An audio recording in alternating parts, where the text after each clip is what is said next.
Have you ever felt like you were living in two worlds at once? One, fast, loud, surface level, where everyone rushes, achieves, scrolls, and talks about things that never really matter. And the other, quiet, deep, and slow, a world behind your eyes where everything is vivid, complex, and alive with meaning. A single glance can pierce you. A melody can haunt you for days.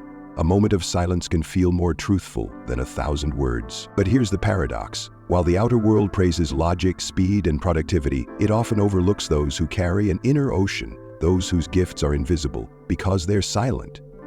Let's start here. You're in a room full of people. Conversations buzz around you like static. Everyone seems to be on the same frequency, talking fast, laughing loud. You try to join in, smile, nod, say the expected words, but inside, you're elsewhere. You're watching the small flicker of doubt in someone's eyes, feeling the invisible tension between two people standing too far apart, picking up the loneliness behind a joke. You noticed too much. You feel too deeply, and you begin to wonder, is something wrong with me? What if this depth isn't a flaw, but a form of genius? We live in a world that teaches us to suppress the very qualities that make us human. Sensitivity, intuition, reflection, emotion. We're told to toughen up, move on, stop overthinking. But what if you weren't made to be numb? What if you were meant to sense more, to see through the noise, to feel the hidden layers of life that others miss? Modern society equates success with efficiency. We reward the loudest voice in the room, the fastest thinker, the one who can push emotion aside and get the job done. But at what cost? What happens to the people who see too much and feel everything? What happens to those who are moved by beauty, haunted by meaning, and paralyzed by the pressure to pretend they're unaffected? We call them too sensitive. But sensitivity is not weakness. It's perception. It's attunement. It's the quiet brilliance of those who can read a room without a word, who can sense truth in silence, who create art, write poetry, build bridges between souls. You, perhaps, are one of them. You've always felt different, misunderstood, as if your depths were too much for the surface-level expectations around you. Maybe you learned to hide your richness, to speak less, laugh on cue, stay invisible in a world that prizes performance over presence. But let me ask you something deeply serious. What if the world needs exactly what you're hiding? What if the sensitivity that once made you feel broken is the very key to your wholeness? You weren't meant to fit into a world built for noise. You were meant to bring clarity, meaning, and beauty to it. But first, you need to understand the power of your own inner landscape, because here's the truth. Creativity doesn't come from doing more, it comes from feeling more. Intuition doesn't come from logic, it rises from silence. Depth doesn't come from achievement. It lives in the courage to stay with your own thoughts, even when they hurt. This is not a weakness, this is a gift. But it's a gift the world rarely teaches us how to use. And so we bury it. We silence the voice inside us that wants to speak through paint or poetry or presence.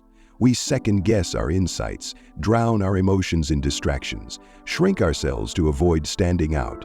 We confuse numbness for peace and burnout for strength. But what if we could remember who we are beneath the noise?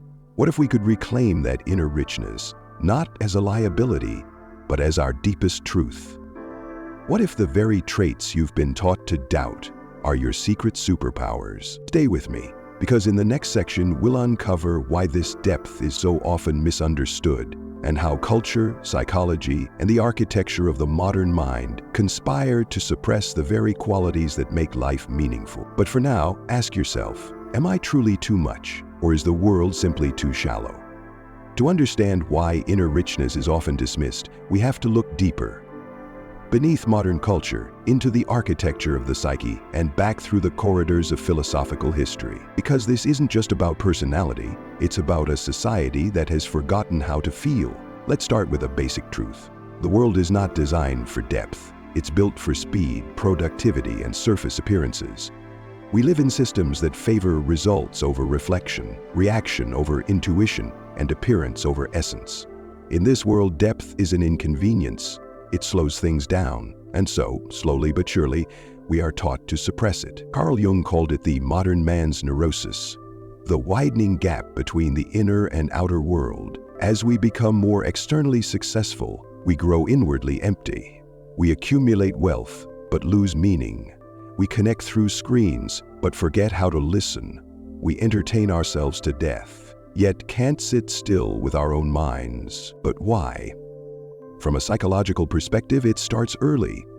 Children who show signs of sensitivity, imagination, or emotional intensity are often labeled as dramatic, overly emotional, or too sensitive.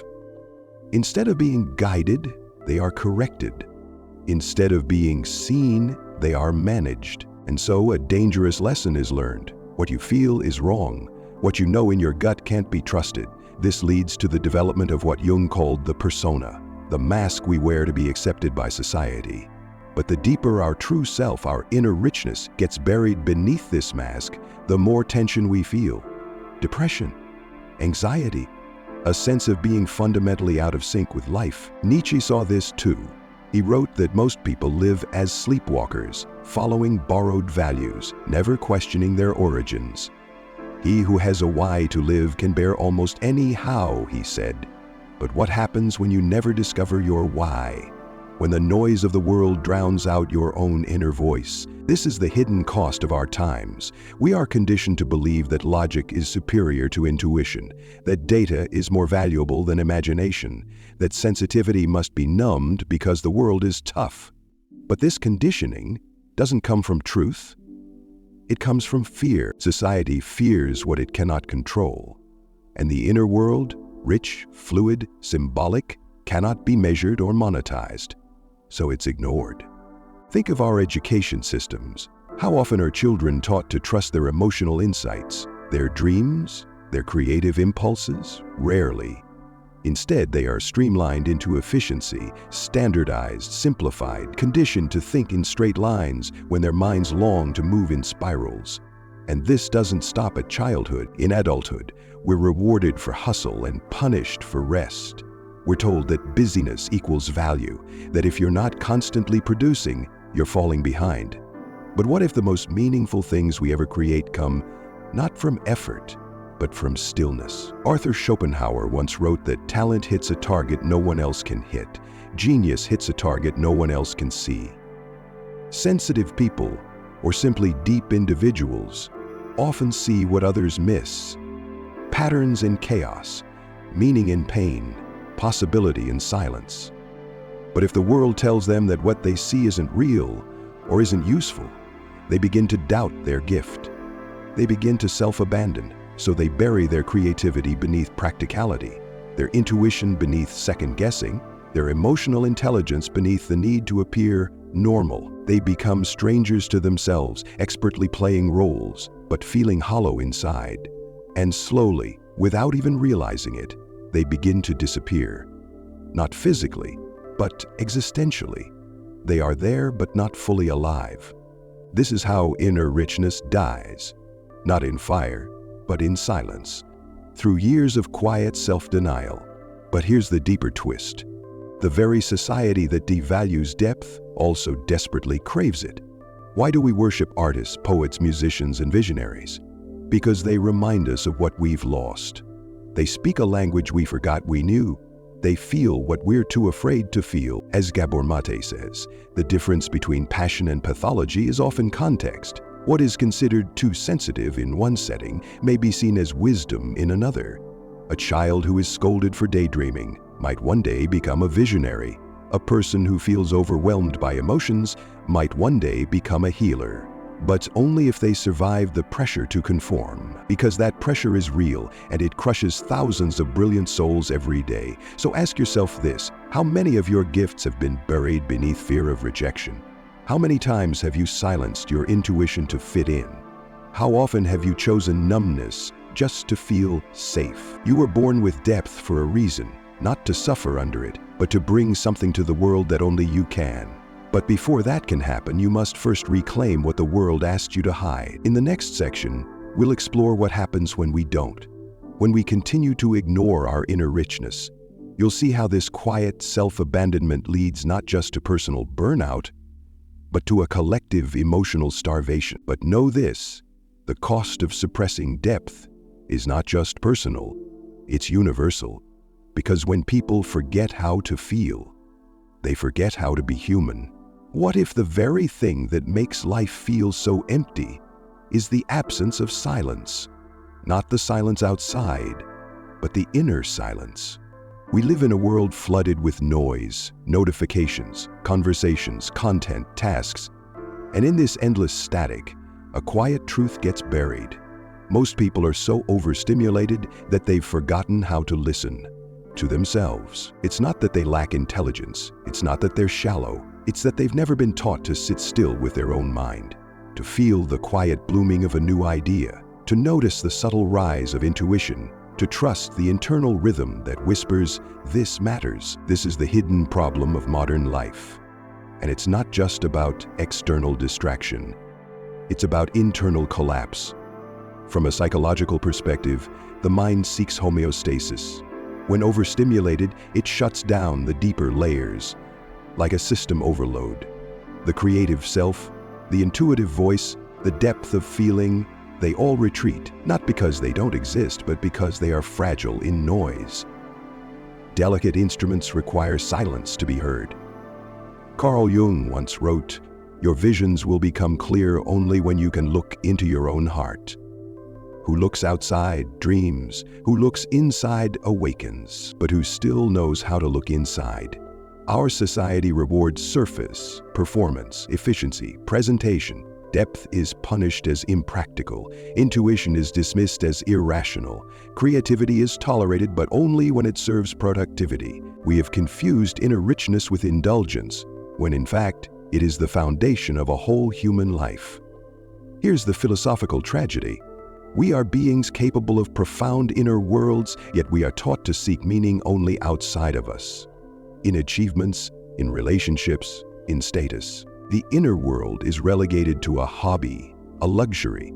But what if it's not a luxury? What if it's the core of mental health, purpose, and even love? Arthur Schopenhauer believed that most people avoid introspection not because they don't want it, but because they fear what they might find. A mind left unattended becomes like a room in disarray. It takes time and discomfort to sit in that space, to sweep it clean, to notice what lies there, but in that very discomfort is the seed of creation. Think about intuition. It's not magic. It's pattern recognition at a deep level. It's your subconscious connecting dots your conscious mind hasn't noticed yet. It's wisdom not from books, but from lived, felt, embodied experience.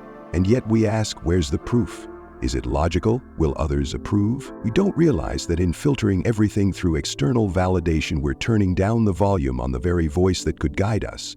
In ancient philosophies, from the Stoics to the Vedics, the inner world was considered the seat of power. The modern world treats it as background noise. Nietzsche observed, "He who has a why to live can bear almost any how. But to find your why, you must journey inward. You must learn to listen again." And this is the hidden root of our problem. We become emotionally deaf, not because we're broken, but because we're disconnected from the source. Inner richness is not just about creativity, it's about knowing what moves you, what breaks you, what heals you. It's the clarity that comes not from learning more, but from remembering what you already knew before the noise drowned it out. Viktor Frankl, survivor of the Holocaust and creator of logotherapy, taught that when we are no longer able to change a situation, we are challenged to change ourselves. But how do you change yourself? If you don't know who you are, that question is where the crisis begins for so many. People sense there's more within them, more depth, more meaning, more realness, but they don't know how to access it. They've been taught to ignore the signs, to numb the ache, to stay on the surface. And so creativity dries up, intuition fades, depth is replaced by performance. The tragedy isn't that we're too busy, it's that we've been convinced that the inner life doesn't matter. And this is where the damage becomes invisible. People begin to confuse restlessness with ambition, anxiety with drive, disconnection with freedom. They lose touch with their own compass and start chasing maps written by others. They think, I just need to work harder, I need more discipline, I need to fix myself. But the truth is often simpler. What they need is to return to stillness, to inner clarity, to the richness that never left, but was drowned out. So now the question becomes, if this richness is innate, why do so few live from it?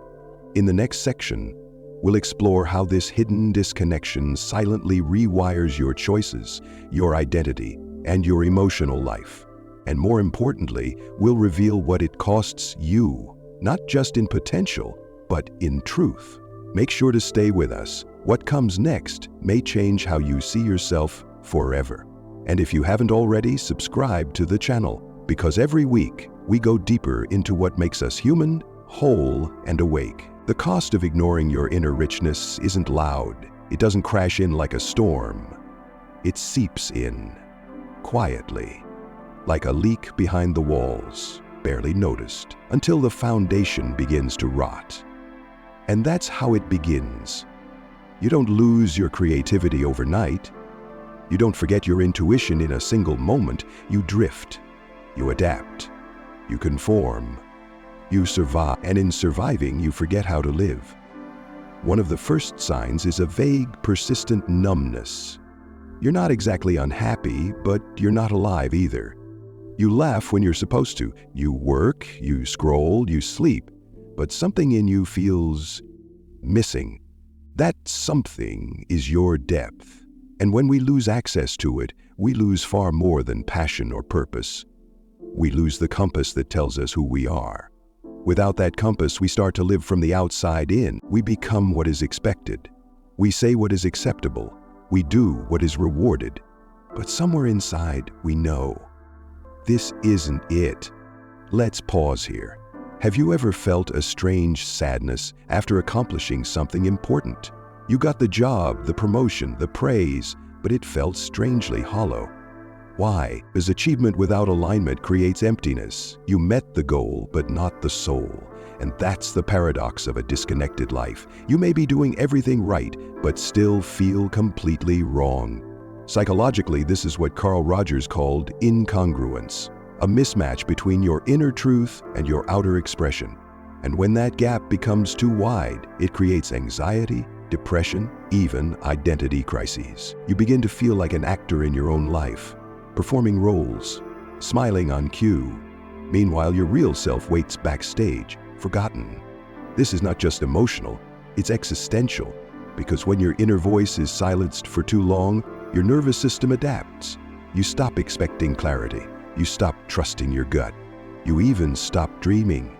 Neuroscience has shown that under chronic stress or overstimulation, the brain prunes the neural pathways related to imagination, introspection, and emotional regulation. In other words, the longer you ignore your inner world, the harder it becomes to return to it. This is how inner richness becomes a ghost, something you vaguely remember but can no longer feel. And the consequences don't end there. When people lose touch with their depth, they seek substitute. Busyness to feel useful, achievement to feel worthy, approval to feel loved, consumption to feel full. But these things don't nourish you, they deplete you, like drinking salt water when you're thirsty. The more you chase, the more you lose. Here's the quiet tragedy. Many people will spend their whole lives climbing ladders, only to realize too late they were leaning against the wrong wall. And it's not because they lack talent or willpower. It's because they forgot to ask the most important question: is this truly mine? Is this dream mine? Is this life mine? Or is it just what I was told would make me happy? But it's not too late to ask, to pause, to turn inward, because that richness, it's still there. Even if it's buried under layers of noise, expectation, and survival mode. It hasn't left you. It's just waiting to be remembered. So what's the way back? You don't need to become someone new. You need to uncover the someone you already are, beneath the layers. And that begins with very simple, very radical things. Create intentional silence. Turn off the noise. Sit in stillness. Even for 10 minutes. The mind will resist. That's okay. Wait. Ask yourself better questions. Not, what should I be doing, but what do I long to say but haven't? What part of me have I abandoned? What does my intuition know that I've ignored? Protect your solitude. Make time to think, to feel, to create without agenda. Solitude isn't loneliness, it's sacred ground. Reconnect with what makes you come alive. Write, draw, dance, sit under a tree. Do something that has no outcome but joy. You don't need to monetize it. You don't need to post it. It's enough that it reminds you, I'm still here. Remember this. Depth doesn't shout. Intuition doesn't beg. Creativity doesn't chase you. They wait quietly until you're ready to return. So ask yourself, are you tired or are you disconnected? Are you lost or just too far from your inner world? Are you broken or simply overdue for a homecoming? Because the self you miss isn't gone. It's just waiting for you to listen again. And if this resonated, stay with us. In the final section, we'll explore what it means to live from this inner richness every day and how it can change everything. Don't forget to like, subscribe, and share this with someone who might need to come home to themselves too. There's a quiet kind of revolution that begins when you stop chasing the world and start listening to yourself. Not the self they told you to be, not the one who fits in, but the self that remembers. The one who knows things words can't quite explain, who feels deeply, who dreams vividly, who still hears the whisper, there's more to you. We've grown up in a world that rewards performance over presence, that measures value in metrics, followers, promotions. A world that tells you, be productive, be pleasing, be available, be more. But rarely does it say, be whole. And yet, wholeness is what your soul is starving for. Not perfection, not control. Wholeness. That means honoring all that you are, the parts that shine and the ones you hide, the joy and the fear, the ambition and the fatigue, the knowing and the not yet ready. Because when you reclaim your inner richness, you begin to see life differently. Not as a race, but as a relationship. Not as a performance, but as a practice. Not as something to conquer, but to explore. You stop living to impress. You start living to express. Your days begin to reflect your soul, not just your schedule. And that shift, subtle as it may seem, changes everything. You stop fearing stillness because you no longer equate it with emptiness. You stop avoiding solitude because it becomes sacred, not shameful. You stop chasing validation because you're already standing on solid ground. And when your inner world becomes your true home, you carry that home with you everywhere. So what does it mean practically to live from inner richness? It means you make time to feel, even when it's inconvenient. Give your intuition a seat at the table, not just logic. Pursue creativity for joy, not just productivity. Ask, what nourishes me? Before asking, what do others expect? It means you slow down enough to hear the sound of your own life again. If your life ended tomorrow, would the world have known the real you, or just the version you thought was acceptable? Because the truth is, you are not here to be liked. You're here to be light from within, to remember who you are before the world told you to be smaller, to live from your depth, not just exist on the surface.